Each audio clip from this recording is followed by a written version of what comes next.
dalil dari mana Paulus mengatakan segala sesuatu itu dibolehkan? Siapa yang ngajarin dia ini? Kok kayak seperti setan? Setan datang kepada Adam, segala sesuatu boleh kau makan. Dari mana setan ini mendapatkan itu? Ilmu itu dari firman Tuhan? Tidak. Nah, sekarang Paulus dapat dari mana? Di mana ada firman Tuhan yang mengatakan segala sesuatu halal? Di mana itu terjadi? Nggak ada. Oke, Bang Juma. Ada. Di mana? Di mana? Silakan. Itu ketika Rasul Paulus membatalkan itu semua, ketika Yesus mengatakan begini, apa yang keluar dari mulutmu adalah najis yang dimuntahkan. Contoh seperti daging babi. Ya, kenapa kami nggak najis makan B2? B2 itu kan apa kata Yesus? Apa yang keluar dari mulutmu yang kau muntahkan itulah najis yang kau keluarkan. Nah, ketika kami makan B2 nggak muntah, ya nggak najis lah. Ya, di mana Yesus menghalalkan babi? Di mana? Nggak ada secara eksplisit, nggak ada dibilang B2. Itu dia. Memang di imamat memang itu dilarang. Terus kenapa contoh? Kenapa kemudian datang Paulus menghalalkan itu? Apa bedanya dengan iblis yang datang menghalalkan kemudian untuk memakan buah ilmu larangan itu, pohon larangan itu? Apa bedanya? Oke. Bedanya? Contoh kami seperti Batak Toba ya. Itu kan di dalam perjanjian lama itu dilarang makan daging pakai darah karena darah adalah nyawa. Itu ya. Nah, tapi kami Batak Toba ini makan daging pakai darah B2 itu. Kenapa?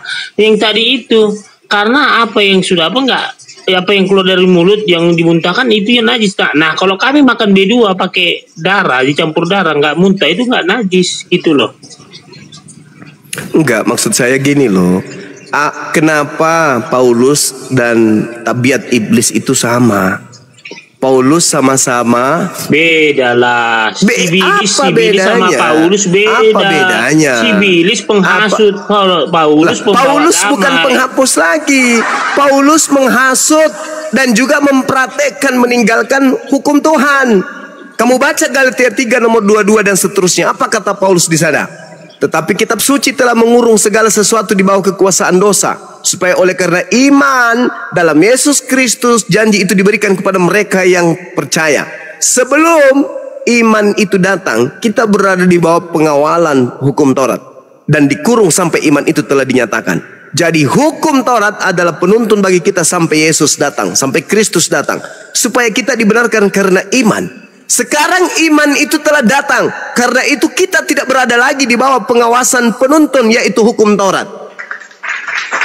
Ketika Kristus datang kepada Paulus di padang gurun, kata Paulus, sekarang kita tidak lagi di bawah tuntunan hukum Tuhan. Hukum Taurat itu hukum Tuhan. Pertanyaan saya, kenapa kok Paulus ini kok tipikalnya sama seperti ular tua itu? Ular tua mengajarkan dengan janji-janji.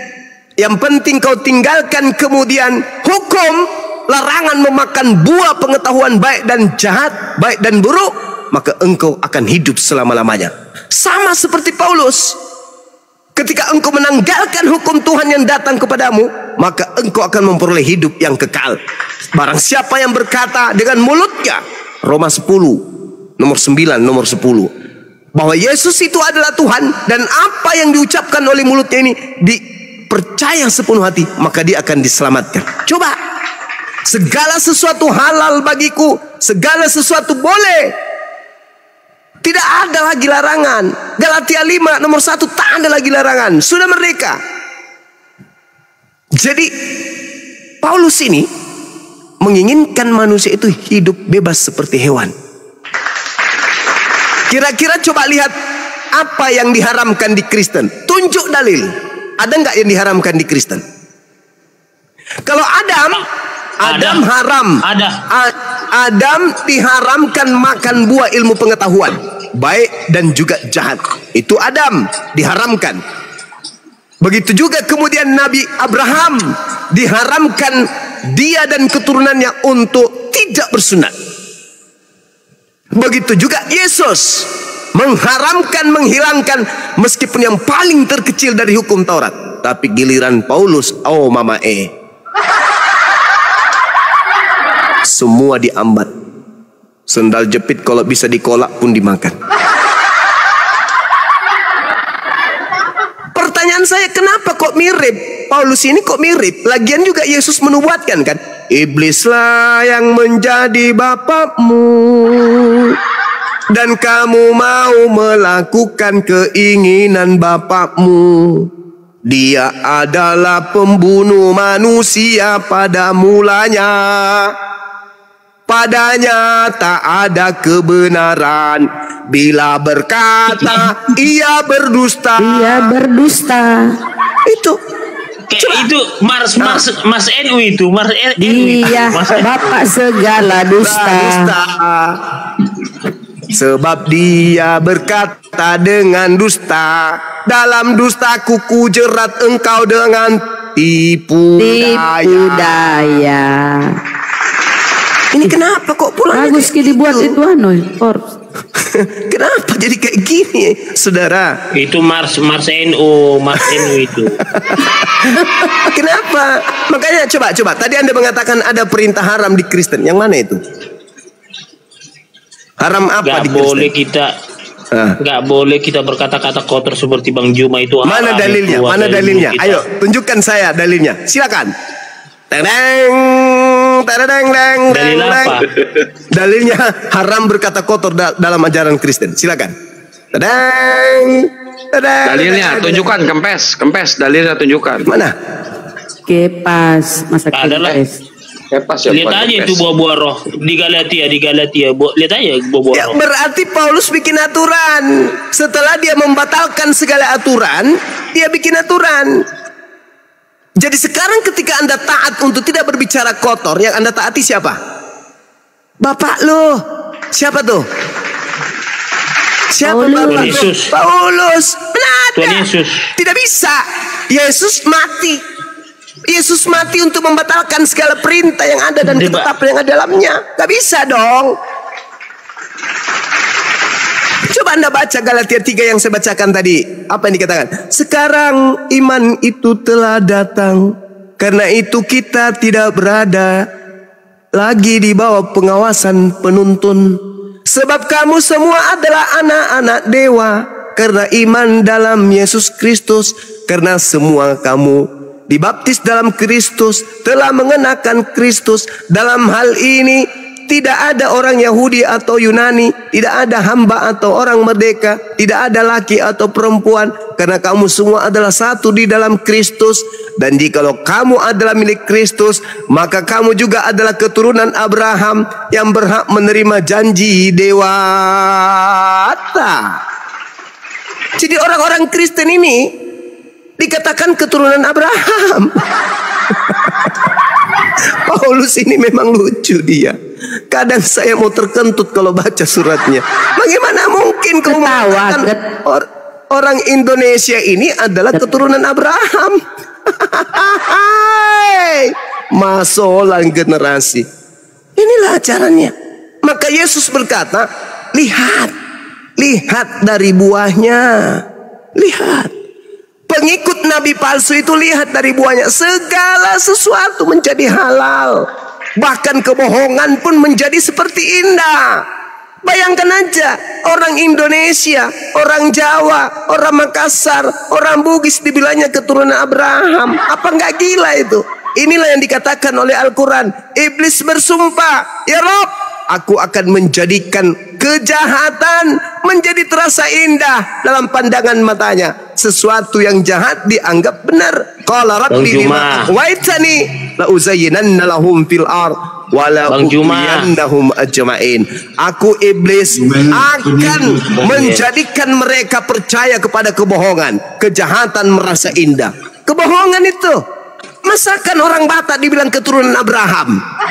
Iyalah, Bang Juma gini ya. Tapi Anda anggap itu adalah sebuah kebenaran. Enggak gini loh Bang Juma. Ini nggak ada yang benar Oten dua-duanya. Yang satu namanya kolor hijau, yang satu namanya kempes. Bukan. Gini loh. 12 suku bangsa Israel. Salah satunya kemungkinan besar ini suku Batak gitu loh. Makanya saya Bani Israel. Iya, gitu loh. dompala. Masolang generasi. Pace anak-anak. Jadi wajarlah kami udah dimatrai gitu loh. Penebusan. Aduh, setahu saya orang Bani Yakub itu mancung-mancung, Bang. Emang kurang mancung saya Bang Juma.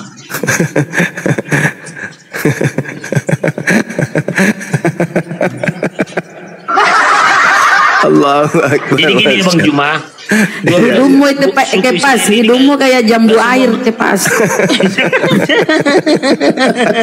Bunda, maksud saya Bunda gini loh Bunda. Gak semua mancung Bani Israel Bunda. Ada yang pesek. Ada yang pesek Bunda. Yang pesek itu yang habis jatuh, ketabrak, cium tanah air. Itu yang pesek. Kalau dari mereka keturunannya mancung-mancung lah. Kalau keturunan si Kepas mah bukan mancung, lebar, gurunda lebar. Telur.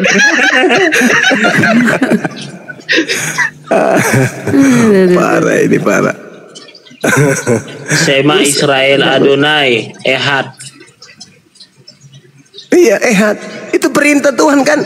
Shema Yisrael Adonai Eloheinu Adonai Ahad. Itu perintahnya. Dengarkanlah wahai Israel, Tuhan kamu itu Tuhan yang esa. Nah, sekarang kalau masuk ke ajaran Paulus, apa? Darah Yesus, darah Yesus. Darahmu Yesus. Sebab Bapa itu esa katanya. Maka esa juga manusia perantara, yaitu Yesus Kristus. Jadi ada dua yang esa di sana. Memang balau lah pengajarannya itu orang. Darah Makanya, Yesus gini ya Bunda. Oke Bang Juma ya. Konsep kekristenan kami Bang Juma. Ya. Darah Yesus itulah yang membuat kami masuk dosa-dosa kami. Dengan kasih karunia-Nya lah kami bisa selamat, bukan karena kebaikan. Kalau bicara kebaikan, ateis pun baik, lebih baik dari kami. Ya. Artinya disinilah ketuhanan kami ini sangat-sangat memperhatikan kami supaya kami masuk kerajaan surga. mimpinya. Tapi dihadang sama Yesus. Hanyalah daripada aku kalian semua adalah pembuat kejahatan. Dihadang. Percuma kan? Percuma. Bang Kefas. Bang. Mau saling Silakan keluar curhat, hijau. saling curhat mereka. Bang Juma, nggak tahu kita apa mau tanyanya. Soalnya ini ada Tuhan kecil Tuhan besar gitu, Tuhannya gitu loh. Ini masalahnya nggak gini Bang Juma. Kita satu, kalau dia kan dua gitu. Iya, ada Tuhan kecil, ada Tuhan besar. Apa masalah? Kefas, ya aku mau nanya, kenapa darah Yesus itu bisa menyelamatkan, Bang? Kenapa, Bang? Darah Yesus kan gini, ini kan bentuk sacrifice pengorbanan Yesus di kayu tiang salib. Iya tahu. Ya, yang gimana Yesus ini adalah mau mengorbankan dirinya, menderita, mati di kayu tiang salib. Karena itulah darahnya tercurah, ya. Iya. Saling menyesatkan pokoknya. Pertanyaan aku, Bang Kefas, kenapa cuma darah Yesus? Kenapa darah yang lain nggak bisa, Bang? Itu, Bang. Yesus kan Tuhan. Yesus kan Tuhan. Dari yang lain kan nggak bisa. Tuhan punya darah. Ya silakan. Nah, kenapa cuma darah Yesus yang bisa menyelamatkan? Karena cuma Yesus yang bukan dari garis keturunan Adam. Cuma dia yang tidak mempunyai dosa waris. Dompala. Adam lagi difitnah lagi. Habis-habis ini si Bilisis ini. Terbalik lagi. Jawabannya jangan bertele-tele, Mas Maha. Masa jawabannya Yesus itu Tuhan itu, makanya dia mampu dia menebus dosa manusia. Kalau nggak Tuhan mana mampu? Nggak bisa nabi, nggak bisa rasul, harus Tuhan. Tapi seekor sapi bisa menghapus dosa? Keluaran Tai 29. tai sapi. Itu kan Tai sapi. Keluaran 29:14 bisa. Ayo. iya, itu perjanjian lama. Iya, berarti Yesus yang Anda sembah ini punya saingan, yaitu sapi. Menrasa. Gini loh Bang Juma. Menrasa. Bukan. Berarti gini loh. Selama kita 2 tahun ini di Komal-Komal ini rupanya Bang Juma belum paham apa itu artinya. Nah, inilah anakku yang kutitip. Ya kan? Adanya aku berkenan. Penitipan Lu bayi pikir apa? penitipan bayi apa? Panti jompo? Aduh, lucu juga ini. Saudara kita ini si Kepas. Bukan gini Bang Juma ya. Jadi kenapa ketika perjanjian lama tadi itu darah apa itu daging kurban itu bisa menghapus dosa. Iya. Ya, itu kan disuruh Elohim Yahweh. Nah, karena dilihat manusia ini tegar tengkuk ya, selalu melakukan dosa, melakukan kesalahan. Iya. Maka kasihan Elohim Yahweh melihat manusia ini, aku harus turun menjadi Mesias. Gitu loh. Supaya aku menebus dosa-dosa manusia. Karena kalau nggak aku tebus dosa manusia ini, nanti semua masuk neraka ini, gawat. Ditebus kemana itu dosa? Hah? Ditebus kemana?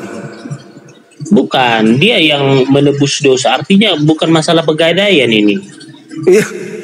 Kalau tebus menebus itu kan pegadaian.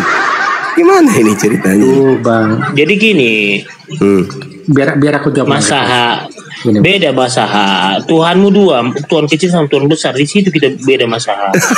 Kalau saya kan 1.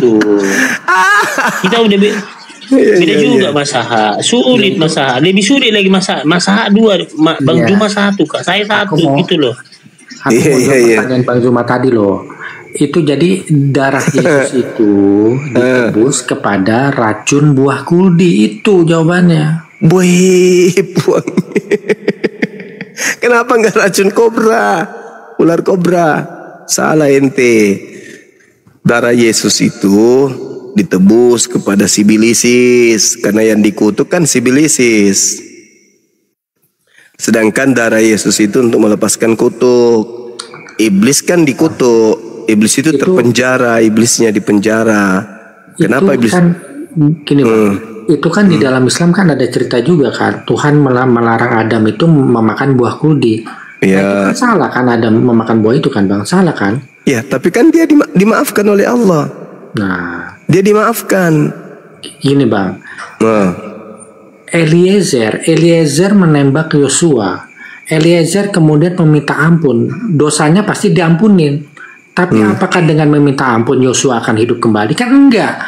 Nah, Adam itu memang dosanya udah diampuni, tapi buahnya sudah terlanjur dimakan. Itu loh. jadi maksud lo? Efek dari dosa itu tetap ada gitu loh. Maksudnya?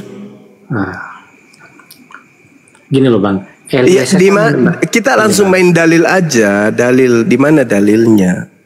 Adam itu mewariskan dosa, itu dalilnya di mana? Setahu saya Adam mewariskan ilmu pengetahuan Kan kepada. tadi aku udah bilang Bang. Pada waktu Adam itu memakan buah itu, Adam itu belum punya anak Bang. Tapi perintahnya apa? Sebelum dia makan buah perintahnya apa? Beranak cucu lah, ya kan? Iya, Benar tapi gak? kan belum punya anak Bang. Belum punya anak dia. Sekarang begini.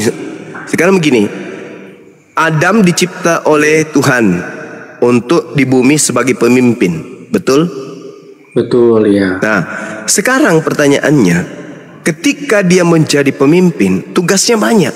Menaklukkan burung-burung di udara, ikan di lautan, binatang yang melata, betul? Iya betul. Bahkan dia diminta untuk menguasai bumi ini, menaklukkan bumi ini. Pertanyaan saya, kalau Adam tidak tahu baik dan buruk, bisa nggak dia menaklukkan bumi? Bisa Bang. Bagaimana caranya? Kan karena perintah itu diberikan kepada Adam sebelum Adam makan buah itu. Iya Berarti tahu. kan Adam itu Tahu. sudah memiliki kecerdasan untuk menangkap perintah itu dong. Logikanya kan begitu. Oh bukan. Bukan. Justru karena Adam belum tahu baik dan jahat, maka dia makan. Buktinya di dalam kitab saudara yang Anda gunakan itu, begitu dia makan buah, maka dia tahu dirinya telanjang. Artinya tadi dia telanjang tapi dia nggak tahu. Kenapa dia nggak tahu? Karena dia nggak paham baik dan buruk itu. Oh, ternyata telanjang itu buruk. Begitu dia makan, maka dia sadar kalau telanjang itu buruk. Nah sekarang, saudara lihat monyet. Monyet itu telanjang. Monyet itu sadar nggak kalau dirinya telanjang? Tidak. Kenapa? Karena dia tidak mengetahui baik dan buruk. Nah, monyet ini bisa nggak menjadi pemimpin di bumi? Tidak. Kenapa tidak bisa? Karena dia tidak tahu baik dan buruk. Jadi untuk menguasai alam semesta ini, Adam harus dipersenjatai ilmu pengetahuan baik dan jahat. Ini baik, ini jahat, ini nggak boleh. Jadi apa yang terjadi di Gan Eden itu? Apa yang terjadi di Gan Eden itu hanya membuktikan bahwa Adam ini sudah layak turun ke bumi ini menjadi pemimpin. Syukran Bunda Mila, Masya Allah. Itu hanya supaya dia diketahui oleh malaikat yang lain, oleh makhluk lain. Ini loh, coba lihat Adam. Dia mampu kemudian menaklukkan. Ketika dia salah, maka dia kembali kepada aku.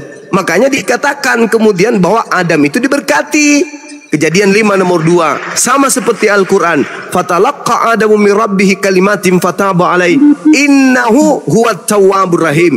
Adam setelah melakukan kehilafan menerima beberapa kalimat dari Tuhannya, lalu kemudian dia bertobat dan Allah menerima tobatnya.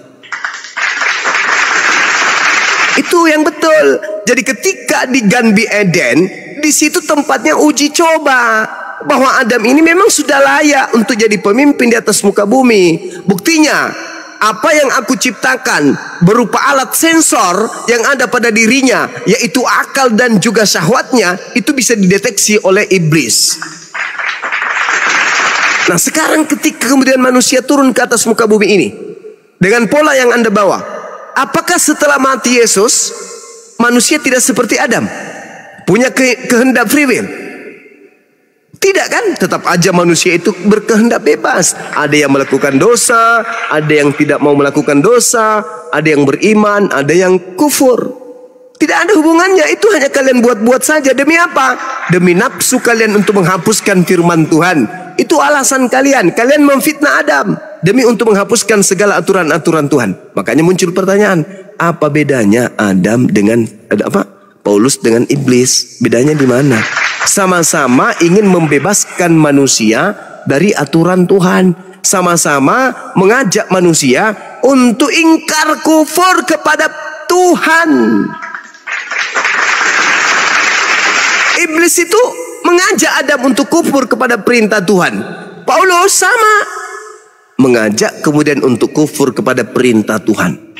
Makanya saya bacakan dalil yang tadi, ketika dia mengatakan bahwasanya segala sesuatu diperbolehkan, benar, tetapi bukan segala sesuatu berguna. Segala sesuatu dibolehkan, benar, tapi bukan segala sesuatu membangun. Belum lagi dikatakan dalam 1 Korintus 6 nomor 12, segala sesuatu halal. Ini ajaran apa ini? Segala sesuatu halal kata dia. Supaya kita sungguh-sungguh merdeka.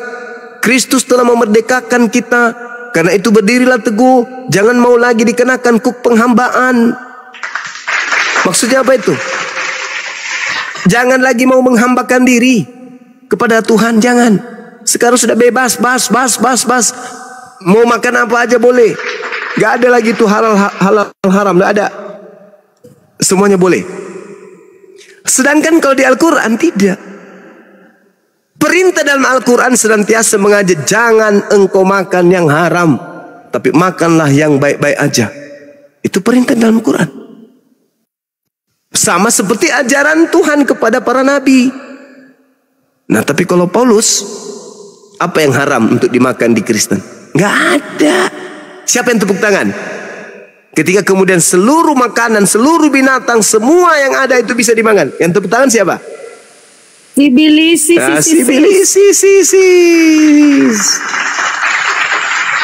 Begitu kawan. Kalian itu benar kata Rasulullah, ad-dunya sijnul mu'min wa jannatul kafir. Dunia ini adalah surga kalian.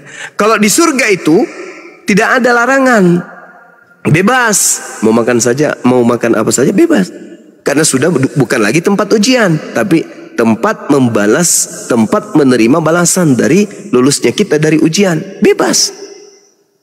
Tapi kalian menjadikan dunia ini surga kalian.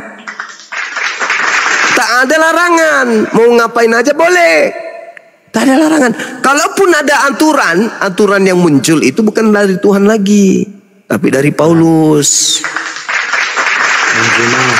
Ya. Ya, Muhammad sendiri kan menghalalkan onta. Apa bedanya dengan Paulus? Nah, yang menghalalkan babi. Saudara, betul. Hukum yang datang kepada Bani Israel itu mengikat Bani Israel, bukan untuk bangsa lain. Tapi Kristen beda. Kristen tidak ada hukum yang datang dari Tuhan untuk mereka, tetapi mereka kemudian nyamar-nyamar sebagai pengikut Bani Israel. Lalu apa? Menghantam jantung daripada pengajaran para nabi Israel, dihapuskan semuanya itu. Kalau Nabi Muhammad kagak. Aturan yang datang kepada Bani Israel, silakan kepada Bani Israel.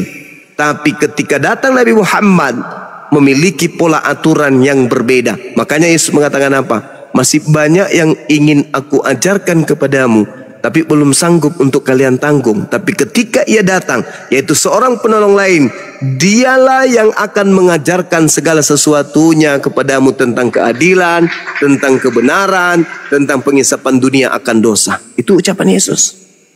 Berarti akan ada seorang penolong lain yang datang mengajarkan segala sesuatunya. Itu yang harus diikutin. Bang, ya kalau gitu Kristen nggak apa-apa dong makan babi, kan kami bukan orang Israel. Yes, sebelum utusan Tuhan dari langit diutus untuk seluruh umat manusia. Betul sekali. Sebelum Nabi Muhammad datang, kalian mau makan babi, mau makan sepatu, mau makan kuku kuda, silakan. Mau makan tanduk biawak, silakan Anda makan. Mau makan telur singa juga boleh kalian makan. Karena tidak ada aturan yang datang kepada kalian, tidak ada nabi yang datang kepada kalian. Karena nabi-nabi yang datang hanya kepada Bani Israel dan mengikat hanya kepada Bani Israel. Mazmur 147 nomor 19 nomor 20. Hukum-hukumku yang datang kepada Yakub dan aturan-aturanku kepada Israel tidak kuberikan kepada bangsa yang lain. Nah, kalau ada perintah pada saat itu, jangan engkau makan babi, itu hanya untuk Bani Israel. Kalian mau makan babi, tidur sama babi juga boleh. Karena perintah itu bukan untuk kalian. Tapi ketika Nabi Muhammad datang, maka pola yang didatangkan oleh Allah ke atas muka bumi ini adalah untuk seluruh umat manusia. Kalian tidak bebas lagi, karena sudah ada aturan yang untuk kalian, yaitu yang dibawa oleh Nabi Muhammad. Makanya seruannya Nabi Muhammad itu ya ayuhan nas, wahai seluruh umat manusia. Ada nggak Yesus menyeru seluruh umat manusia? Nggak ada. Nggak ada, bang. Nggak ada seruannya Yesus itu untuk wahai seluruh umat. Nggak ada. Dia seruannya ya Bani Israel. Itu seruannya. Begitu juga Nabi Musa. Seruannya hanya untuk Bani Israel. Tidak ada itu ya Bani Adam, ya ayyuhan nas. Itu nggak ada. Cuman Bani Israel, Bani Israel, Bani Israel, Bani Israel, Bani Yehuda, Bani Yehuda. Hanya itu seruannya. Tidak ada seruan untuk seluruh umat manusia. Kalian aja ini yang mengikat diri ke sono. Kenapa? Karena kalian mau bebas. Padahal telah datang Nabi Muhammad kemudian untuk kalian. Harusnya kalian itu beruntung. Kenapa? Karena datang kepada kalian seorang nabi yang mengajarkan segala sesuatunya untuk supaya kalian masuk ke dalam jannah, hidup kekal di sana. Tapi kalian tolak. Malah kalian ikut kepada Paulus. Contoh lucunya ya, Saudara Kajiro, dengarkan uniknya kelucuan daripada ajaran Kristen. Dengarkan baik-baik.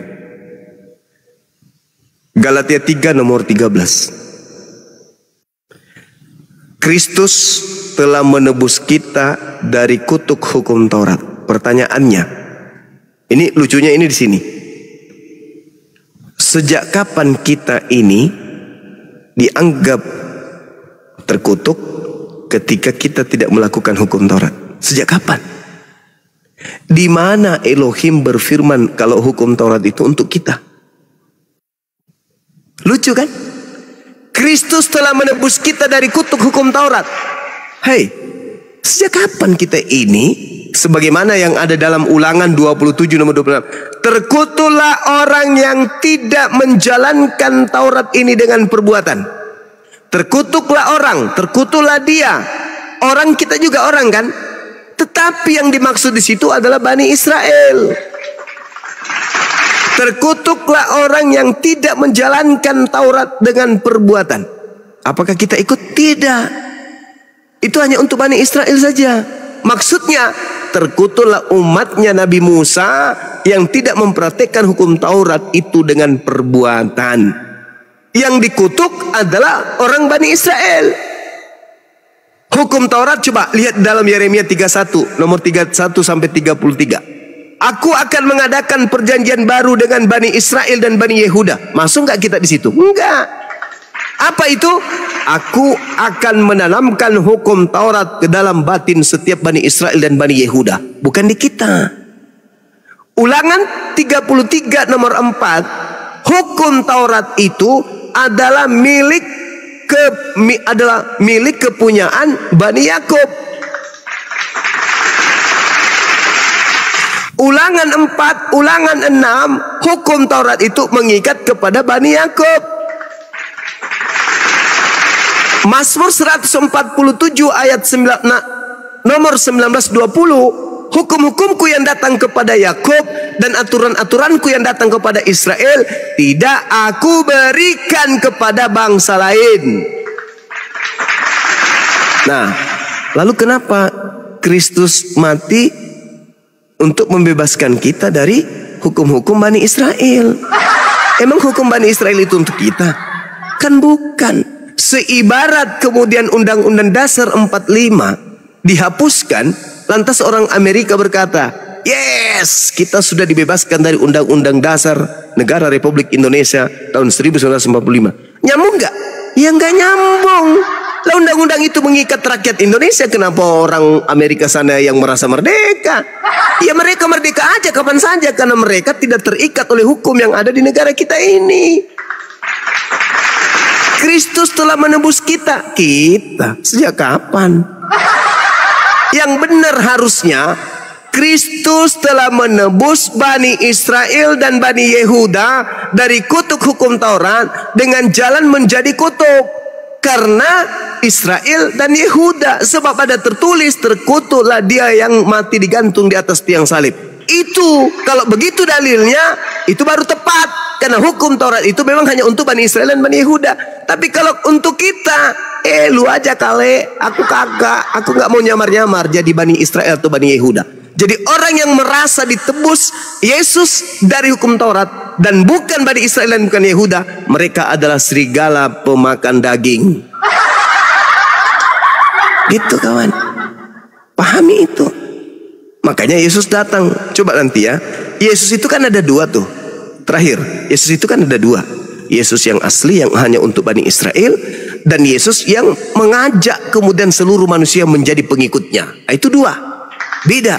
Yang satu mengatakan begini dalam Matius 10 nomor 5 nomor 6. Yesus berpesan kepada ke-12 muridnya, jangan kamu ke bangsa lain, atau jangan kamu masuk ke jalan orang Samaria, tapi pergilah kepada domba-dombaku yang sesat dari Bani Israel. Itu pesan Yesus yang asli.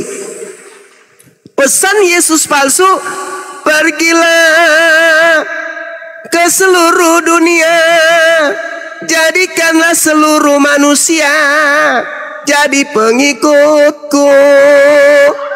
Yang satu mengatakan ke domba yang sesat dari Bani Israel saja. Yang satu mengatakan jadikan seluruh manusia jadi pengikutku. Dua Kristus yang berbeda. Itu dua Kristus yang berbeda ini. Harusnya Anda paham bahwasanya ketika Yesus mengatakan jangan ke bangsa lain, Dan ada lagi Yesus yang mengatakan, pergilah ke seluruh bangsa lain, jadikan mereka semua adalah pengikutku. Harusnya Anda sudah sadar di situ. Oh, ternyata kita ini mengikuti Yesus yang salah. Nah, apa endingnya, Bung? Nanti Anda tanggapi apa endingnya. Jadi hari ini orang Kristen ke gereja menyanyi di sana. Ya Bapa, ya Anak, dimuliakanlah namamu. Datanglah. Kiamat kalau dia datang, dirubah, bahaya. Berilah kiranya kepada kami berkat. Anak-anak kami, cucu kami, cicit kami, beri berkat hingga pada hari kebangkitan. Jangan suruh datang kiamat nanti. Nah, itu yang kamu lakukan setiap hari, setiap hari. Jadi harapan saudara itu mengikuti Yesus anak Maria. Begitu kemudian kamu ikut terus bermujizat, bernubuat, mengusir setan, wah gagah-gagahan di depan umat Islam kalian enak aja ngomong. Wah, kami ini adalah anak-anak perjanjian. Kami adalah anak-anak Abraham. Kami adalah anak-anak Israel. Rohani. Banyak macam kalian sampaikan ke kami. Kami ini ajaran kasih, segala macam. Harapan, tinggal harapan ketika nanti Kristus palsunya sudah dilempar ke dalam api neraka. Yang tinggal apa? Yesus yang asli. Kalian datang. Karena tinggal satu Yesus. Yang satu sudah di neraka lebih dulu. Yesus yang aslinya yang tinggal. Kalian datanglah ke yang asli ini. Sus, iya paman, bukankah kami ketika di dunia bernubuat pakai namamu, mengusir setan pakai namamu, bermujizat pakai namamu? Kata Yesus pada saat itu, pada hari itulah aku akan berterus terang kepada mereka, jauhlah daripada aku, kalian semua adalah pembuat kejahatan. Aku tidak mengenal kalian. Loh, kalian akan terpenganga. Kok bisa? Kok bisa? Ya iya, karena kalian mengikuti si Kristus palsu. Aku ini yang asli hanya untuk Bani Israel. Loh, sana di neraka ikuti Kristusmu yang asli, yang palsu itu. Jauhlah daripada aku, kalian semua adalah pembuat kejahatan. Udah aku bilang, aku hanya untuk Bani Israel. Aku bukan untuk kalian. Sudah ada contoh. Sebelum kalian ada contoh. Seorang wanita datang kepadaku, bertemu langsung denganku, bercakap denganku, memohon kepadaku. Langsung, apa yang kuberikan kepada dia? Aku katakan apa? Ada dalam kitabmu. Tidak layak roti yang disediakan untuk anak diberikan kepada anjing. Aku diutus hanya kepada domba yang hilang dari umat Israel. Benar Tuhan Yesus, tapi bukankah anjing makan sampah yang jatuh dari meja tuannya? Besar imanmu ibu, jadilah seperti apa yang engkau inginkan. Anaknya sembuh, tapi si anjing tidak berubah menjadi domba. Sudah kuperlihatkan contoh. Kitab itu sampai di tanganmu. Orang yang bertemu aku aja, bicara dengan aku aja, memohon kepada aku aja, kuberikan stempel di jidatnya, engkau adalah guguk. Kenapa pula kau yang datang-datang 2000 tahun kemudian ngaku-ngaku sebagai pengikutku? Enggak ada. Aku hanya untuk domba yang sesat dari Bani Israel. Jangankan 2000 tahun setelahku, engkau hadir gue masa di depanku dengan menggunakan baju daster, pakai sepatu futsal pun akan kutolak dan akan saya katakan, aku hanya untuk domba, bukan untuk serigala, bukan untuk asu. Itu pasti aku katakan kepadamu gue masa. Apalagi 2000 tahun setelahku, Cak Ayu. Itu loh, makanya kalian diusir karena kalian itu bukan pengikutnya. Kalian itu adalah tausiah jadinya pengikut. Ya, bukan diskusi, jadi tausiah ya. Kok pakai sepatu futsal guru? baju daster sepatu futsal. Aduh, pengikut Kristus yang palsu. Saya kira demikian. Silakan. Masya Allah. Jadi tausiah nggak diskusi. Ya silakan kalian lagi yang masa pun nggak menyanggah apa yang dikatakan Bang Juma. Saya tadi bertausiah masa 10 menit, 5 menit. Sekarang kalian yang bertakia 10 menit. Silakan gantian. Gini ya. Kan Tuhan itu berkata kepada Abraham, keturunanmu akan banyak seperti pasir di laut. Lah, faktanya Kristen 2,3 miliar itu kan kayak pasir di laut. Betul nggak, Bang Kepas? 2,4, jangan kurangi 100. Oh iya 2,4 ya. Berarti iblis 100 juta banyak sukses loh ya? Masaha. 100 juta bagaimana banyak. caranya keturunannya menjadi Kristen sedangkan yang turun bukan Kristen? Beda loh. Lah, ya kami ya Kristen itu Bang, Kristen itu adalah orang-orang yang mengimani Ishak dan Yesus dikorbankan. Taruh lu bukan ke sana. Yang berketurunan siapa? Masa? Ya maksudnya keturunan itu bukan keturunan darah dan daging Bang. Maksudnya orang-orang yang Keturunan apa? mengimani Tanyakan. Ishak dikorban. Apa Bang? Gimana Bang? Kok beda antara induknya sama keturunannya, kok beda agama Masa? Oke, izin ya, Daeng, Bang Handi, sebelum lanjut, tolong di follow Bunda Mila ya teman-teman saudaraku yang 1,5, di follow Bunda Mila, di follow semua yang di atas ini saudaramu ya, di follow Bunda Mila, YouTube-nya pun di subscribe, ya, follow, lanjut Bang, Daeng. Ya. Bang Gafas, jawab deh. Gini loh Masaha, kita ini kan apapun yang kita sampaikan pasti ditolak agama Islam. Kenapa? Karena Tuhan kita beda, gitu aja sih jawabannya. Beda Tuhan kita Masaha. Masaha 2, saya 1. Itu juga beda juga kita Masaha. Masaha 2 kan Tuhannya kan? Sesembahannya 2 Bang, Tuhannya 1. Nah, itu deh Bang. Nah, Yesus nggak Tuhan. Yesus nggak Tuhan. Bukan Bang, sesembahan Bang kalau Yesus. Nah kan beda lagi Masaha. Kalau saya kan Yesus Tuhan gitu doh. Iya. Karena kan jelas di Filipi 2:5 sampai 11. Yang terakhir kan 11 bahwa Yesus itu adalah Kristus Tuhan Yesus. Iya. Terus ini Bang Zuma, tadi kan aku mau nanya, itu kan hukum Islam itu kan turun di dalam bahasa Arab. Berarti hukum itu hanya untuk bangsa yang berbahasa Arab. Itu satu. Dan yang kedua, kenapa Yesus mengatakan dia hanya untuk Bani Israel? Karena Yesus itu belum bangkit Bang. Yesus itu belum menerima hak kesulungan Adam. Setelah dia bangkit baru Yesus berani ngomong, jadikanlah semua bangsa muridku, dari Yudea, Samaria dan sampai ke ujung bumi gitu Bang. Tapi coba lihat tuh di Wahyu. Tuh di Wahyu itu apa? Pintu-pintu surga itu terdiri dari 12. Di setiap pintu itu tertulis nama ke-12 suku Israel, dan masing-masing pintu dijaga oleh malaikat. Nah kau dari suku di sini, suku apa sukumu? Batak atau apa kau Manado? Ketika kau ke sana, kau ditanya, kau suka apa Kolorijo? Aku ini Manado. Oh enggak, ini suku 12 suku Israel, ini pintu-pintunya di sini. Ya kan? Jadi bukan cuma karena Yesus masih hidup atau sudah terangkat. Gak ada seperti itu. Gak direken kau. Jadi saya jawab. Bang. Silakan, Ronda. Iya, pertanyaannya sangat menarik. Berarti Al-Quran itu hanya untuk bangsa Arab dong? Nah, ini pertanyaan yang sangat menarik. Justru karena aturan Tuhan yang datang sebagai penutup kepada seluruh umat manusia, maka Al-Quran itu diwahyukan dalam bahasa Arab. Kenapa? Satu, Nabi yang diutus sebagai khataman nabiyyin adalah bangsa Arab. Inna ja'alnahu Qur'anan Arabian la'allakum ta'qilun. Aku wahyukan Al-Quran dalam bahasa Arab agar kamu mengerti. Kalau Nabi Muhammad tidak mengerti, bagaimana dia ingin menjelaskan Al-Quran itu kepada kaumnya, kepada umatnya? Sedangkan Al-Quran itu firman Allah yang mencakup segala ilmu pengetahuan.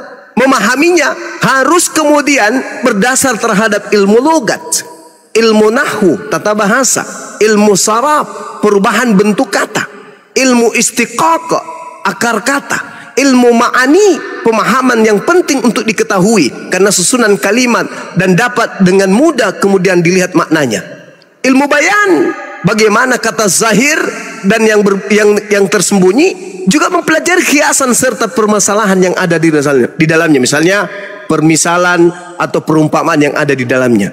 Kemudian ilmu ba'di, ilmu qiraat, ilmu aqaid, usul fiqh, asbabun nuzul, nasikh mansukh. Ini semua harus mencakup, dan disiplin ilmu ini hanya bisa digunakan ketika yang digunakan itu adalah bahasa Arab. Lah kalau yang dipakai bahasa Yunani atau bahasa Bugis, bagaimana bisa dijelaskan pakai bahasa Bugis isi Quran itu, isi firman Tuhan itu? Nggak bisa. Kata yang ada di dalam bahasa Arab itu mencakup seluruh kata dan makna yang dipahami oleh manusia di atas muka bumi ini. Saya ulang lagi. Kata yang ada dalam bahasa Arab itu adalah kata yang mewakili seluruh makna yang dipahami oleh umat manusia di atas muka bumi ini. Sehingga Al-Quran itu datang dengan menggunakan bahasa yang mencakup seluruh bahasa yang ada di atas muka bumi. Contoh di Indonesia kita ini, berapa banyak bahasa Quran yang diserap. Rahim, kalau berbicara mengenai rahim, artinya perut manusia, tempat kasih sayang, tempat kasih dan sayang seorang ibu kepada janinnya. Coba Anda lihat, ibu mengandung pertama dirusak oleh suami, robek dia, robek, bahkan ikut dengan darahnya, robek. Dan itu bukan hanya dilakukan sekali, bisa jadi satu malam dilakukan berkali-kali. Sudah begitu kesakitan, ya meski ada nikmatnya juga sedikit sih, tapi begitu kan ya. Tapi setelah begitu ngidam wanita ini, ngidam. Wanita ini ngidam. Begitu dia sudah ngidam, bukan membenci suaminya, malah cinta kepada suaminya. Ngidamnya lalu membesar perutnya yang tadinya bodinya bagus kayak bom-bom. Begitu dia hamil 9 bulan, meledak. Habis selesai sampai situ? Enggak. Lubang kenikmatannya itu sobek mengeluarkan si janin. Sudah begitu, apakah dia dendam? Gara-gara kamu tidurku tak enak, gara-gara kamu ini aku nggak bisa makan enak, tidur tidak enak. Kamu terus menyiksa aku, badanku naik, semuanya bengkak, pipiku bengkak, ini robek semuanya, urat-uratku kau habisin semuanya. Begitu dia keluar, apakah dia kemudian dendam sama si bayi? Enggak. Dia sayang sekali. Dia sayang kali anak itu. Apakah hanya pada saat baik? Kita sampai mati, bahkan sampai di jannah seorang ibu akan tetap menyayangi darah dagingnya sendiri. Ini bahasa Arabnya apa? Rahim, kasih sayang, wadah yang menumbuhkan kasih sayang pada diri seorang ibu. Ada nggak bahasa Indonesia? Kandungan. Apalagi? Kandungan apa artinya? Kandungan. Artinya apa kandungan? Tapi kalau rahim, syarat dengan makna, syarat dengan ilmu, syarat dengan rasa. Itulah Al-Quran. Makanya Al-Quran itu datang pakai bahasa Arab. Karena bahasa Arab itu mencakup, satu kata memiliki makna yang bisa dipahami. Satu kata dalam bahasa Arab itu ilmu. Itulah yang disebut kemudian di dalam Al-Quran, bahwa Al-Quran ini diwahyukan oleh Allah dalam bahasa Arab agar kamu mengerti. Setelah kamu mengerti, kamu akan mengajarkan kepada seluruh umat manusia. Nah, bandingkan dengan Bible saudara. Bang Zuma, itu bahasa Ibrani juga rahim juga loh. Bahasa Ibrani juga rahim. Terus? Ya kenapa nggak pakai bahasa Ibrani? Kenapa? Ibrani, Nabi Muhammad bukan penganut bahasa Ibrani. Kan sudah dikatakan dalam Ulangan 34 nomor 10. Tidak akan lagi aku mengutus seorang nabi yang sama seperti Musa dari kalangan Israel. Kan itu dalam kitab saudara kan? Kitab yang Anda gunakan. Berarti bahasa Ibrani tak ada lagi nabi dari sana.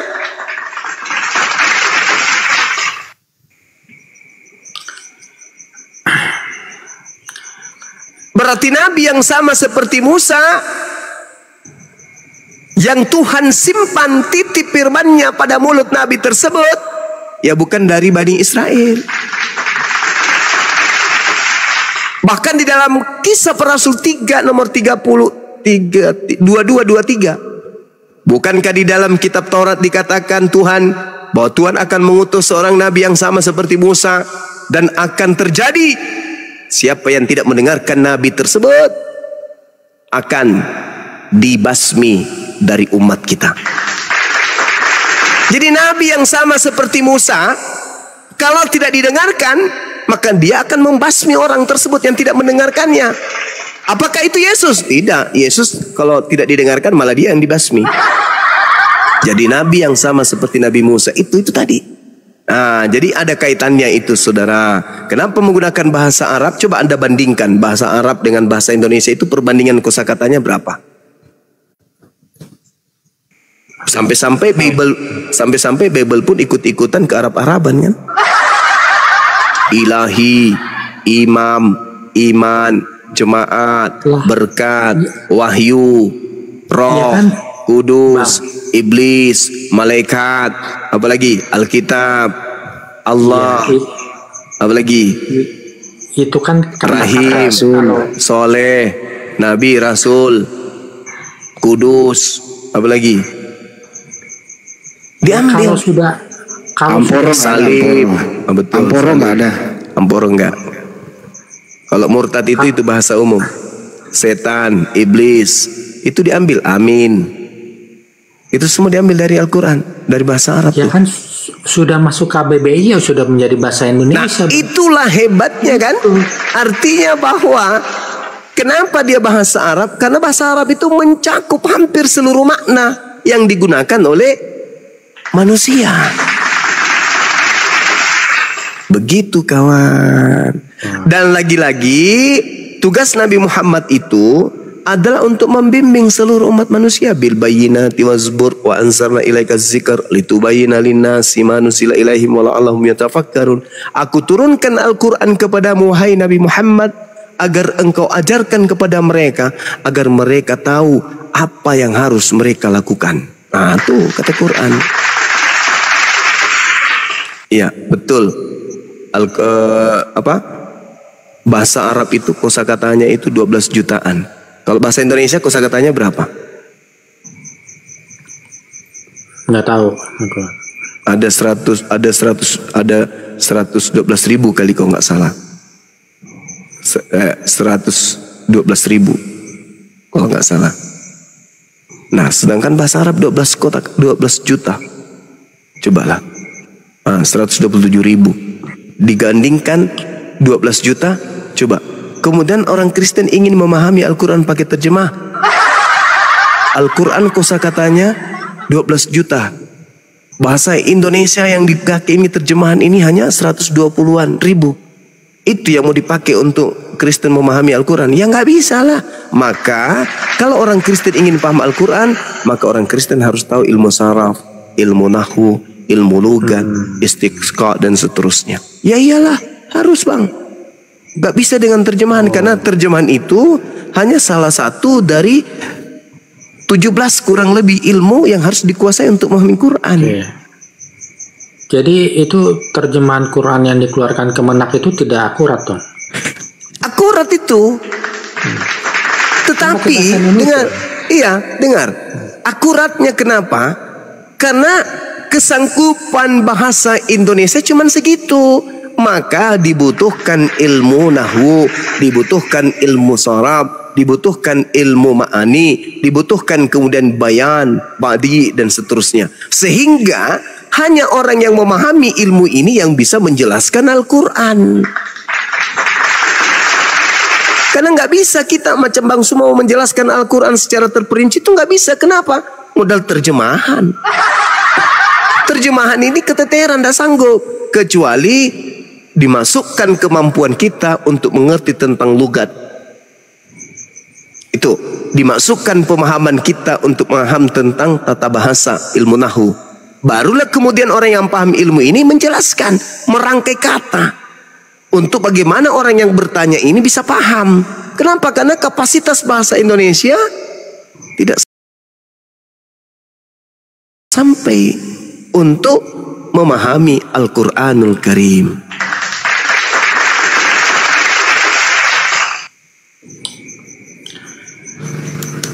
Ya, aku boleh tanya yang lain, Bang?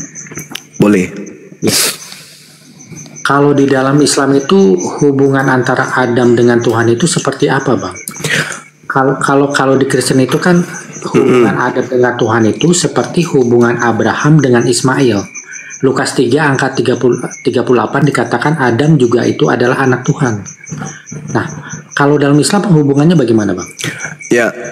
Jadi kalau di Islam itu Allah Subhanahu wa taala mengangkat Adam alaihissalam di antara seluruh makhluknya sebagai makhluk yang paling mulia. Di Al-Quran dikatakan begini, A'udzubillahi minasyaitonirrajim, wa iz qala rabbuka lil malaikati inni ja'ilun fil ardi khalifah. Aku hendak menjadikan khalifah, pemimpin di bumi. Malaikat, makhluk langit mendengarkan ini, mereka menjawab, qalu ataj'alu fiha may yufsidu fiha wa yasfikud dima. Apakah engkau hendak menjadikan orang yang merusak dan menumpahkan darah di sana? Sedangkan kami wa nahnu nusabbihu bihamdika wa nuqaddis lak. Sedangkan kami ini adalah makhlukmu yang bertasbih memujimu, mensucikan namamu setiap saat. Allah kemudian menjawab, Inni a'lamu ma la ta'lamun. Aku sungguh mengetahui apa yang ada, apa yang kamu tidak ketahui.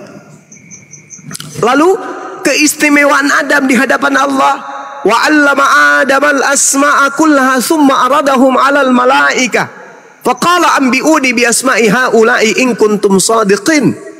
Dan Allah ajarkan kepada Adam, memberikan Adam ilmu pengetahuan, memberikan Adam kemudian pemahaman tentang benda semuanya, sampai Adam tahu, oh ini cincin, ini batu, ini gunung, ini langit, ini sungai. Kemudian Allah perlihatkan kepada para malaikat seraya berfirman, wahai kalian, wahai malaikat-malaikat, makhluk-makhluk selain daripada Adam, sebutkan kepadaku nama semua benda ini jika kalian benar. Qalu subhanaka la ilma lana illa ma 'allamtana innaka antal alimul hakim.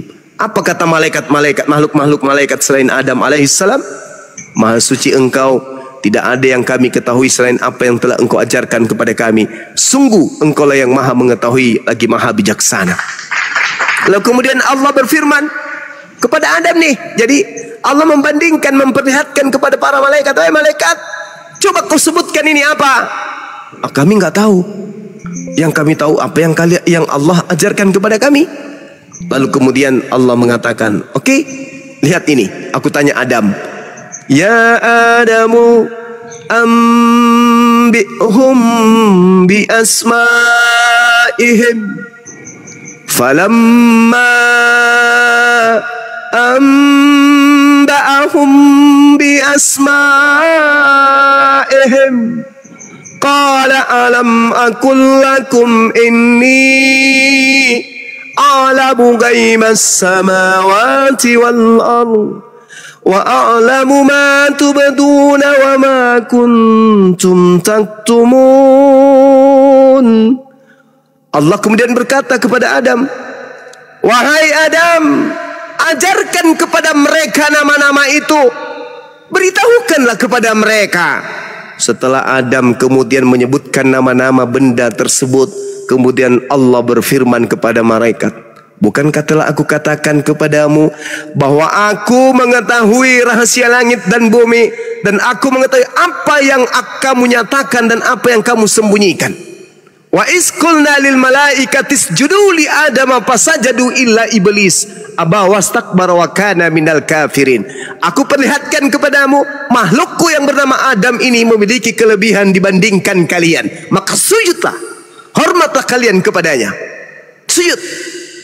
Maka mereka pun semuanya bersujud kepada Nabi Adam alaihissalam. kecuali iblis karena menyombongkan diri dan dia termasuk golongan kafir. Jadi Allah mengangkat derajat Adam alaihissalam di atas para malaikat,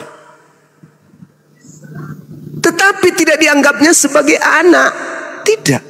Dan Anda harus paham, dalam tradisi Yudaism yang kekinian berdasarkan dengan kitab Amsal 11, 3 nomor 11 nomor 12, yang dianggap anak Tuhan itu, anak Elohim itu adalah mereka yang taat, mereka yang sungguh-sungguh mentaati perintah-perintah para nabi yang datang kepada mereka. Itulah yang disebut orang-orang anak-anak Tuhan. Kalau di Islam, kekasih-kekasih Allah, orang-orang yang dicintai Allah, orang-orang yang dikasihi Allah. Itu dalam pandangan kami umat Islam. Jadi kalau dalam pandangan mereka itu disebut anak Allah, anak Elohim, maksud saya anak Eloah. Makanya bin Eloah. Makanya dikatakan di dalam pengajaran Yesus, Yesus disebut anak Allah. Yesus menjawabnya, bukankah di dalam kitab Tauratmu siapapun yang diserahi tugas untuk menyampaikan firman, maka dia disebut sebagai Allah atau anak Allah.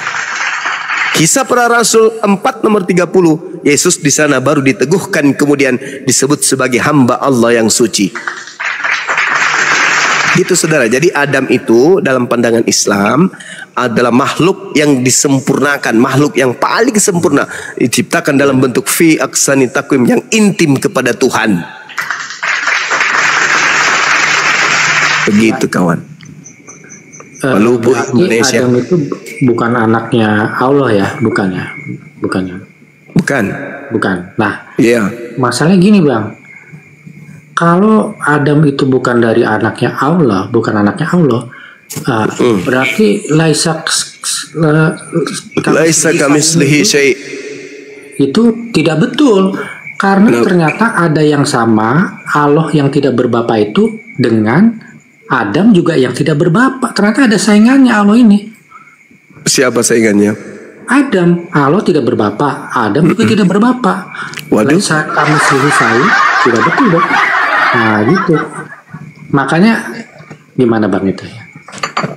Adam itu diciptakan oleh Allah. Wa is qala rabbuka lil malaikati inni ja'ilun fil ardi khalifah. Aku hendak menciptakan khalifah di bumi. Adam dicipta. Justru karena dia dicipta maka dia tidak memiliki ayah. Karena innama amruhu idza arada syai'an ayyakula lahu kun fayakun. Sedangkan Allah, siapa yang menciptakan Allah? Bang Zuma, bukankah kita ini semua adalah ciptaan orang tua kita, Bang? Ya, betul. Ya kan? Iya. Terus? Kenapa? Ya, berarti karena Adam itu adalah ciptaan Tuhan, ya Adam anak Tuhan dong. Kok anak Tuhan? Nah, tadi kan saya sudah mengatakan di dalam tradisi Yudaism yang disebut anak Tuhan itu adalah hamba yang intim, yang taat kepada didikan Tuhan. Amsal 3 nomor 11 nomor 12. Kalian saja yang memaknainya dengan lain. Begitu kawan. Bang Zuma. Ini loh Masaha. Kitab suci mah apa sih Masaha? Jadi bingung gua. Masaha. Bang Kefas, kita nanti di kerumahan aja dan di sini nanti.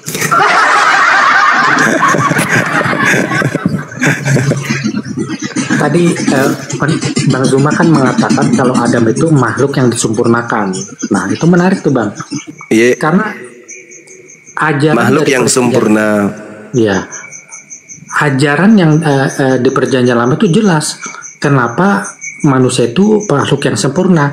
Karena manusia atau lebih tepatnya laki-laki itu segambar dan serupa dengan sang pencipta, Bang. Ah, kamu keliru di situ. Bukan. Nah, sekarang pertanyaan aku Bang Zuma, apa yang Bang Zuma maksud dengan makhluk yang disempurnakan itu, Bang? Iya, makhluk sempurna memiliki syahwat, memiliki nafsu, memiliki akal, memiliki roh. Berbeda dengan makhluk yang lain, hanya memiliki roh, hanya memiliki nafsu, tapi mereka tidak diberi akal. Adam di samping dia berakal, akalnya, jasadnya menopang akal tersebut. Dengan akal, tangannya bisa kemudian berkarya. Dengan akal, kakinya kemudian bisa melangkah. Coba, kira-kira kalau kambing yang dikasih akal, ketika kambing ingin bikin rumah, apa yang dilakukan jasad kambing? Ayo. Kalau kemudian ular yang dikasih akal, ketika ular kemudian mau bikin helikopter, kira-kira apa yang dilakukan oleh jasadnya ular? Coba. Jadi kesempurnaan fi aksani takwim, dalam bentuk yang sempurna, bukan cuman akal doang, tapi juga karena fisiknya. Justru karena itulah ada perintah sholat, ada perintah tefilah, sujud. Kenapa? Karena kita sudah disetting oleh Allah akal kita, jasad kita untuk sujud dalam beribadah. Bukan salto kayak kincir angin, bukan berputar kayak kipas angin, tetapi kita disetting dengan jasad ini untuk ruku, sujud, menghambakan diri kepada pencipta. Nah, saya terangkan kepada saudara, di dalam kitabnya orang Yahudi yang Anda salah artikan, ketika kemudian Tuhan ingin menciptakan Adam, di situ Tuhan menciptakan Adam itu sesuai dengan sketsa, sesuai dengan pola.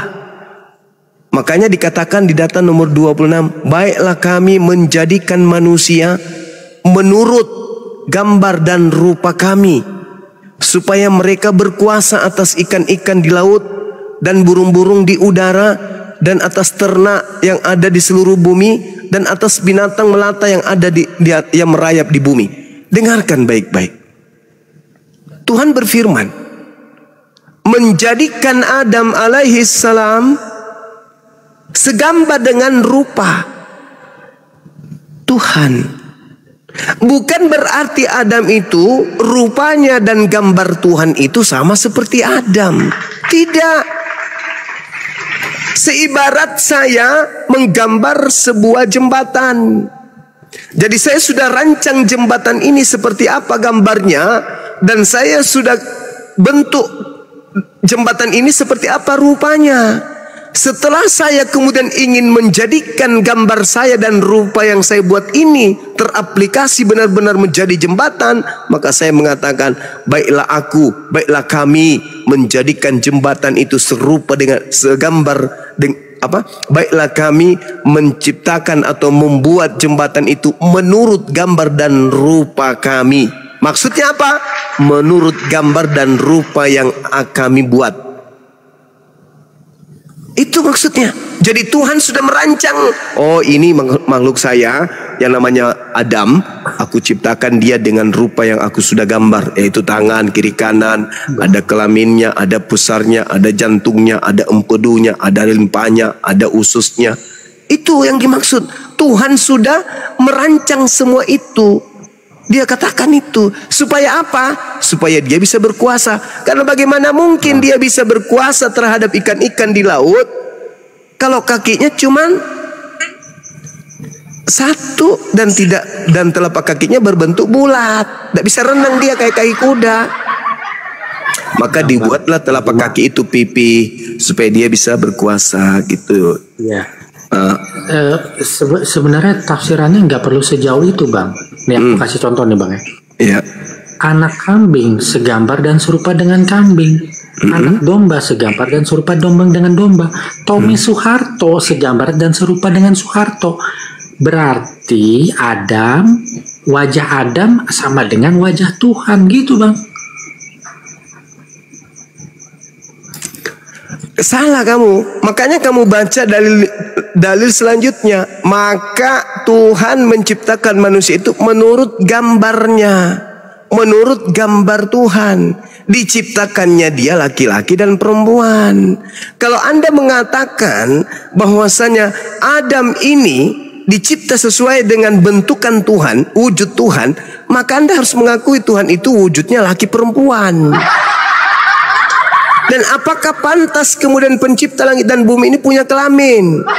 Apakah pantas pencipta langit dan bumi ini punya anus? Ketika dia kemudian ingin melihat yang di belakang harus nengok dulu ke belakang. Itu bukan Tuhan, itu makhluk.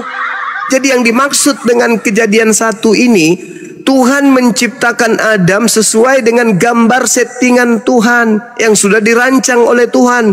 Rupa yang dibentuk Tuhan berupa makhluk ini betul-betul dicipta sesuai dengan apa yang sudah digambarkan rupa tersebut. Bukan berarti marilah kita menciptakan kemudian anak kambing serupa dengan ibu kambing. Marilah kita menciptakan kemudian ayam serupa dengan ibu ayam. Bukan begitu maksudnya. Tuhan itu pencipta. Pencipta itu arsitek terbaik. Dia adalah pola yang terbaik menciptakan ciptaannya. Tuh. Jadi seorang arsitek yang baik, dia telah menggambarkan gambar bangunan yang paling baik, dan dia akan membuat gambar itu sesuai dengan kenyataan. Seakan-akan dia itu nyata, benar-benar gambar itu yang masuk ke dalam ranah fisik. Begitulah yang dimaksud ayat itu. Ya. Makanya kenapa laki-laki itu disebut makhluk tertinggi? Karena desainnya itu dibuat berdasarkan desain terbaik, yaitu desain sang pencipta sendiri gitu loh. Perempuan juga. Apa? Perempuan juga. Kan yang diciptakan pertama kali itu kan Adam baru. Oh, dia mengatakan, maka dikatakan menurut gambar Elohim diciptakannya dia, laki-laki dan perempuan diciptakannya mereka. Itu dalil. Bang, perempuan itu kan diciptakan dari tulang rusuk Adam. Adam diciptakan dari nol, sedangkan perempuan tidak. Contohnya bentuk, kita berbicara bentuk. Kita berbicara bentuk. Bukan awal dan akhir, kita berbicara bentuk. Kita berbicara rupa. Betul? Anda sadar enggak itu? Iya, kalau Adam kan beda, Bang. Sekarang begini, saudara. Kalau Anda memahami yang dimaksud kitabnya Yahudi ini serupa dan segambar dengan Tuhan, bagaimana Anda bisa menceritakan kepada saya Tuhan Anda dalam wujud dia laki-laki sekaligus dia perempuan? Bagaimana bentuknya itu? Maksudnya bagaimana itu, Bang? Bijinya berada di tengah. Terus? Iya enggak, Bang. Tuhan itu laki-laki, Bang. Wujudnya itu laki-laki. Loh, karena di situ dikatakan maka Allah menciptakan manusia itu menurut gambarnya. Menurut gambar Elohim diciptakannya dia laki-laki dan perempuan, diciptakannya mereka. Bagaimana ini? Kan yang diciptakan Jasen dan syukran akhina. Gimana? Diciptakan nggak sama-sama. Yang diciptakan dulu kan Adam. Ya, lah, perempuan itu kan tidak. Coba kamu baca datanya Kejadian 1:27 coba.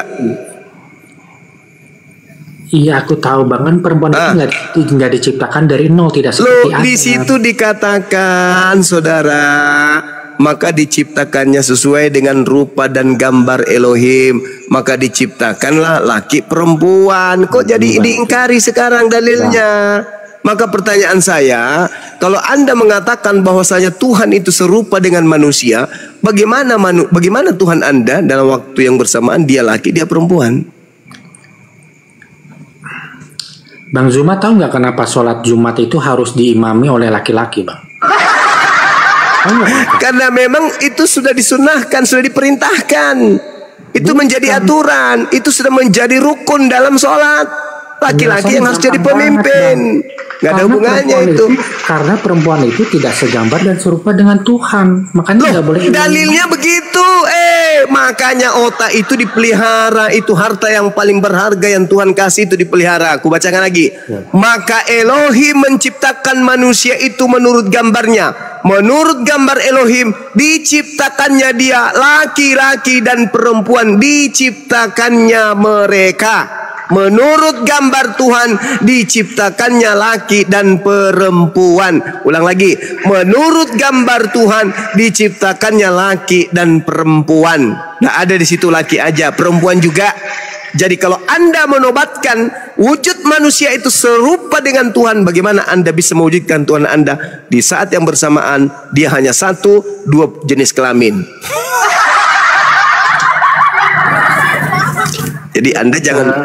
Dan itu juga saudara Masaha akan tabrakan dengan dalil-dalil yang lain kalau Anda menganggap wujud Tuhan itu seperti manusia.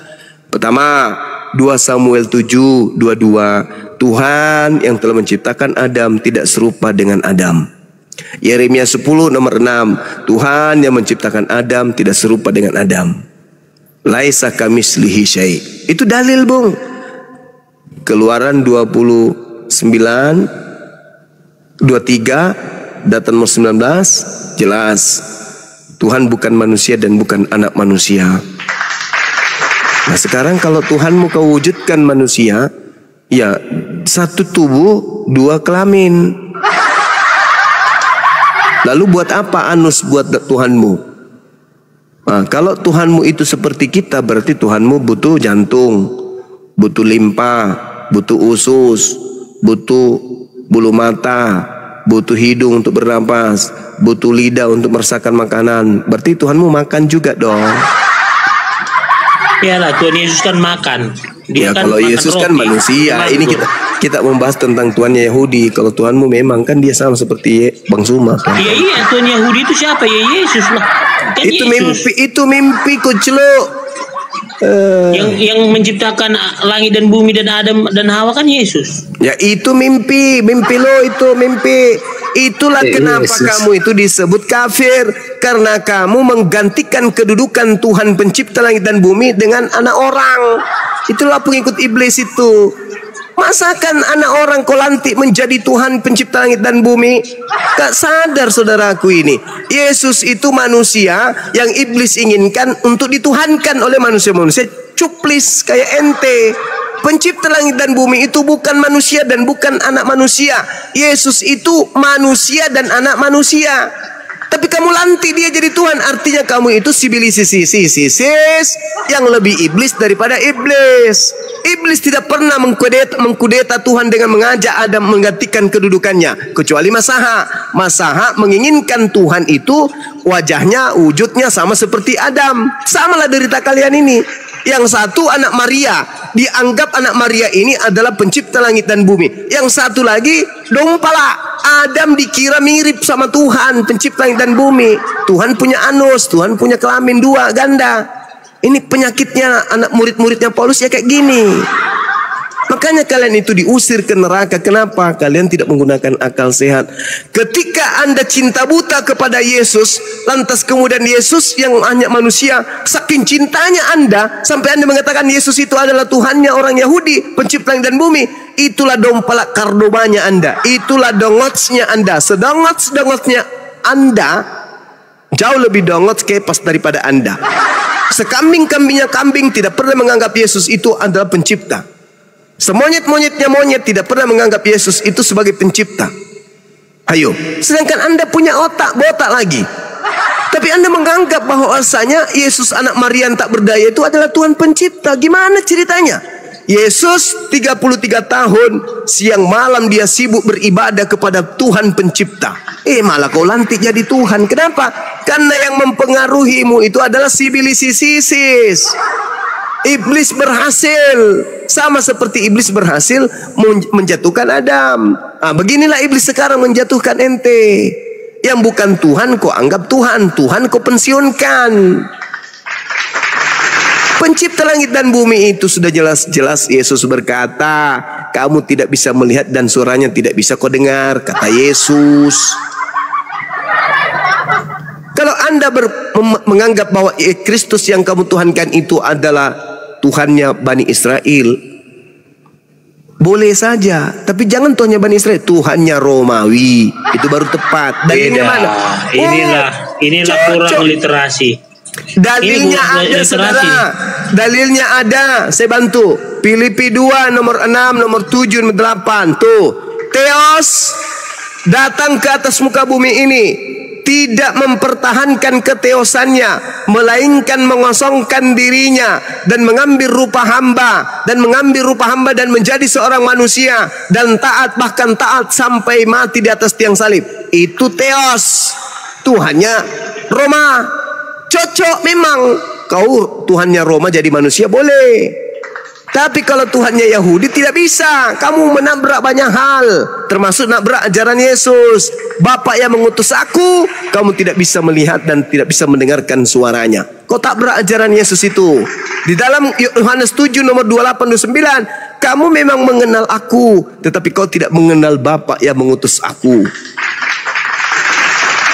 Kau tabrak itu semua. Kau gabungkan dengan ajaran Paulus. Tapi kalau saudara mengatakan Theos, pencipta langit dan bumi yang nusul menjadi Yesus. Ah, itu baru betul konsep ajaran politeisme milik Roma Yunani, bukan ajaran Yesus itu. Lagian memang kalian kan penganut Theos, bukan penganut Elohim kalian itu. Jadi Theos mengosongkan diri, tidak mempertahankan keteosannya. Jelas ya Tuhan kami ada, jelas Bang Juma ya. Beda ya sama Tuhan Bang Juma ya. Sembahan kalian beda. Itu Theos. Makanya kan ku bilang nggak usah kita berdebat terlalu jauh karena Tuhan kita beda, benar nggak? Ya memang beda Tuhan kita. Tuhanmu itu manusia. Bahkan makhluk roh Tuhan kamu itu. Bahkan kalau Yesus, kita ikuti nih ajaran Yesus, Tuhannya Kristen itu iblis, kata Yesus. Di dalam Yohanes 8 nomor 37 sampai nomor 44, orang yang ingin kematian terjadi terhadap Yesus itu adalah anak-anak iblis. Kata siapa? Kata Yesus. Di mana tertulis? Yohanes 8 37 sampai nomor 44. Yang menginginkan kematian terhadap Yesus Mesias ini hanya anak-anak setan. Paham? Bukan kata saya, itu kata Yesus. Jadi Kristen itu menurut Yesus anak-anak etan, anak-anak sibilisisis. Eloi, Eloi, laba sabatani Allah, mengapa kau tinggalkan aku? Nah, itu si iblis tuh. Kuserahkan rohku. Si iblis tuh yang teriak tuh. Itu bukan Yesus tuh yang teriak, Eli, Eli, kenapa lama sekali? Itu bukan Yesus. Kok jadi ke sana? Eli, Eli, lama sabaktani. Tuhanku, Tuhanku, mengapa engkau meninggalkan aku? Itu bukan Yesus. Oh, Tuhan kok meninggalkan Tuhan? Bukan. Yesus tidak pernah sekalipun memanggil Tuhannya dengan panggilan Eli. Keilahiannya di sorga, itu kedagingannya disalib, Bang Juma. Temija. Jadi yang takut kepada malaikat siapa? Siapa yang takut kepada malaikat? Siapa yang takut sama malaikat? Yesus Tuhan. Nah, kenapa dia takut kemudian? Lukas 22 nomor 44 kalau nggak salah. Coba Anda baca kitab saudara. Bacakan Bang Juma supaya 1600 ini cerdas gitu loh. Ayo teman-teman, siapa yang ingat datanya tuh? Lukas 22 nomor 44 ya. Kalau nggak salah. Yesus sangat ketakutan dan makin bersungguh-sungguh berdoa. Peluhnya menjadi seperti titik-titik darah yang bertetesan ke tanah. Lalu ia bangkit dari doanya dan kembali kepada muridnya. Tetapi ia mendapati mereka sedang tidur karena duka cita. Kata Yesus kepada mereka, mengapa kamu tidur? Bangun, weh, bangun deh, sambalu, bangun. Dan berdoalah supaya kamu jangan jatuh ke dalam percobaan. Ia sangat ketakutan. Kenapa dia bisa takut? Itu kan kedagingannya itu. Nah, sekarang bisa nggak daging takut tanpa roh? Apa? Bisa nggak daging itu takut tanpa roh? Bisa. Oh, jadi kamu pernah mendengarkan berita telah terjadi kebakaran di sekitar Danau Toba. 3 mayat melarikan diri karena takut terbakar. Hah? Telah ditemukan beberapa mayat melarikan diri dari ruang mayat di rumah sakit jiwa. Jangan kita samakan. Loh, kan mayat katamu mayat bisa takut. Jadi ketika ada mayat dibaringkan, yang masuk juga mayat mantan preman, mayatnya yang bukan preman ini lari, kabur, ada preman. Kan kau katakan bahwa yang takut jasadnya.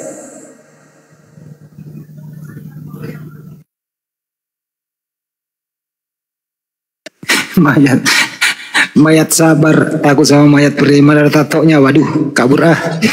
Beda Bang Hendy. Makanya kan ku bilang dari Tuhan kita aja udah beda sebenarnya. Jadi Yesus takut itu apanya? Kedagingannya. Lah, bukan rohnya yang takut.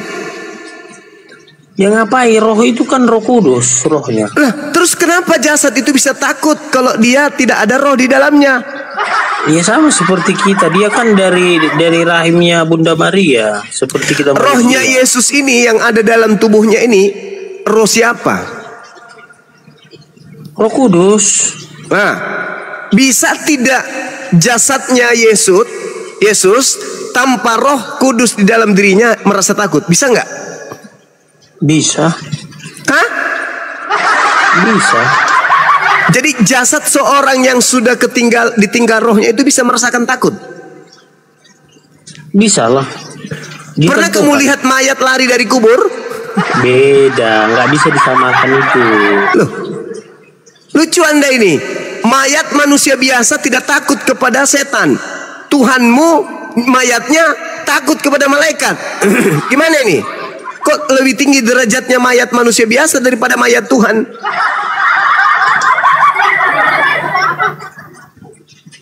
Yesus itu merasakan takut karena adanya roh di dalam dirinya. Roh, respon roh itulah terhadap malaikat ini membias kepada dagingnya, membias kepada dagingnya ketakutan. Terlihatlah titik-titik darah seperti keringat, titik darah. Oke, dia rasa takutnya ada. Bisa aja dia kabur Yesus itu, tapi karena sudah kehendak Bapa. Begini saudara, ketika kemudian ada orang takut, misalnya ya, ada orang berjalan, tiba-tiba dia melihat setan, orang itu ketakutan, berteriaklah dia, tolong.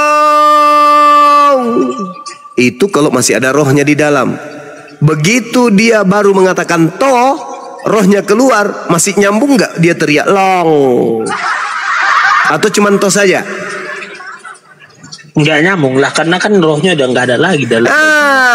Berarti yang menyebabkan takut roh yang ada pada diri orang tersebut. Contoh, ketika ada orang dikejar anjing, takut digigit anjing, maka dia lari sekencang-kencangnya. Begitu dalam keadaan berlari sekencangnya, rohnya keluar, masih lari nggak dia? Padahal anjing sudah semakin dekat. Berhentilah. Meskipun anjing sudah sangat dekat padanya. Meskipun biarpun sekalipun. Berarti jasad ini tidak merasakan takut tanpa roh di dalam dirinya. Itulah yang dialami Tuhanmu. Jadi Roh Kudus ketakutan sama malaikat. Beda. Ini kok beda? Kok beda? Beda lah. Kok beda? Bedanya di mana? Yesus itu kan dari firman. Lah, jadi kalau dari firman tubuhnya manusia itu bisa takut tanpa roh. Sebenarnya keilahiannya kan di surga. Lah, kok gimana? Yang mana yang benar ini?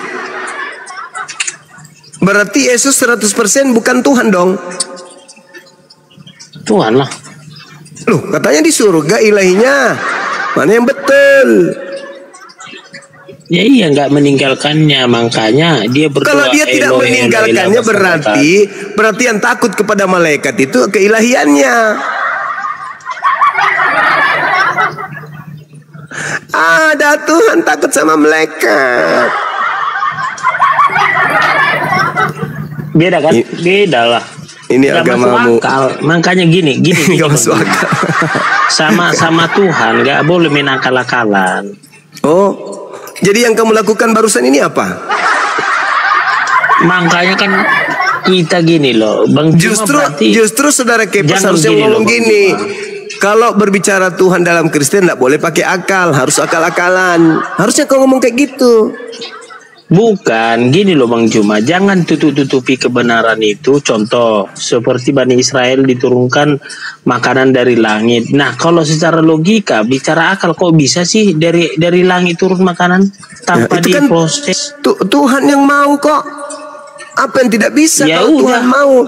Nah, itu kan apa yang nggak bisa. Nah, sekarang siapa yang mau Yesus itu takut? Kenapa?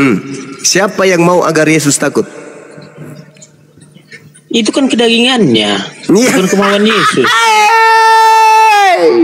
Manras enak baik. Maksud lo Yesus lagi bersandiwara?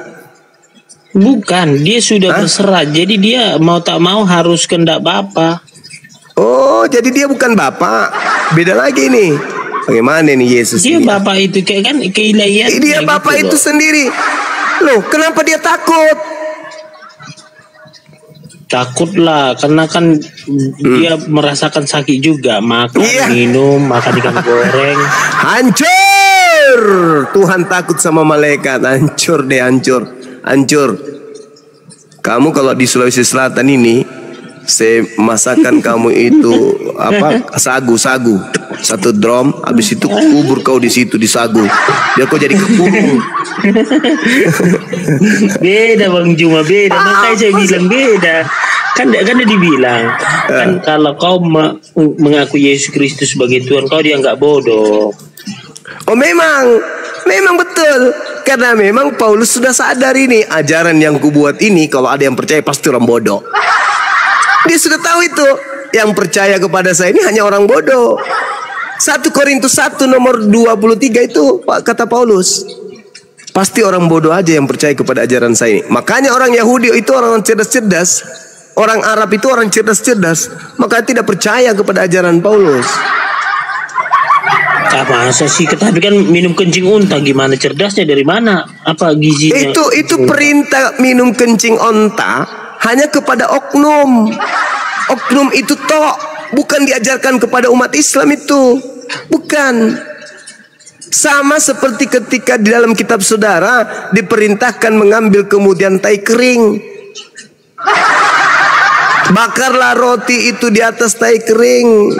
Itu bukan diperintahkan untuk seluruh umat Yahudi, enggak, sama oknum pada saat itu kejadian itu. Kan ketika Yesus berkata dengan muridnya, inilah dagingku, makanlah, inilah darahku, minumlah. Artinya itu kan bukan untuk oknum, tapi kan untuk semua kami, peringatan. Bukan, gitu, yang saya bilang ini yang disuruh bakar roti di atas tai kering, tai manusia kering gitu loh. Itu kan dibilang minumlah kencing unta ini kau akan sembuh, kan artinya kan itu kan untuk umat. Aneh-aneh aja orang ini.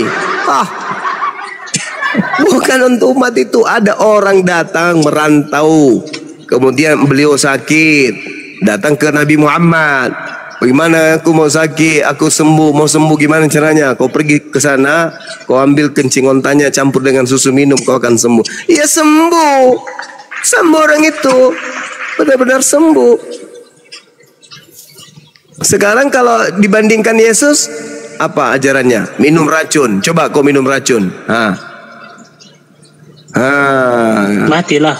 Mati. Padahal Yesus mengatakan kau tidak akan mati. Faktanya mati. Kalau Nabi Muhammad mengajarkan minum pada orang tersebut, betul-betul dia minum.